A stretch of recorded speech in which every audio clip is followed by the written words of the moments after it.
আমি বারবার একটা কথা বলি যে কোনো মানুষকে ভালোবাসে না, কোনো মানুষকে সত্যিকার অর্থে ভালোবাসে না।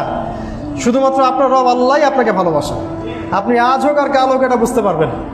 আপনার গার্লফ্রেন্ড আপনাকে ভালোবাসে না, আপনার স্বার্থকে ভালোবাসে, আপনার অবস্থানকে ভালোবাসে, আপনার পরিবারের লোকজন আপনার অবস্থানকে ভালোবাসে। আপনি আজকে বড় একটা চাকরি পান, আপনার স্ট্যাটাস বেড়ে যাক, তারা আপনাকে তোলা তোলা করে বড় করবে। ওই আপনি এমন একটা কাজ করেন, আপনি সুদের চাকরিটা ছেড়ে দিয়ে আসেন, ৮০,০০০ টাকা বেতন পেতেন, চাকরিটা ছেড়ে দিয়ে আসেন, রিজাইন দিয়ে আসেন, দেখেন আপনাকে কি বলে। আপনি আল্লাহর জন্যে, ওরা বলছে আপনি দাড়ি রাখবেন না, আপনি আল্লাহর জন্য দাড়িটা রাখেন, হারাম রিজিকটা ছাড়েন, হারাম অ্যাফেয়ার্সটা ছেড়ে দেন।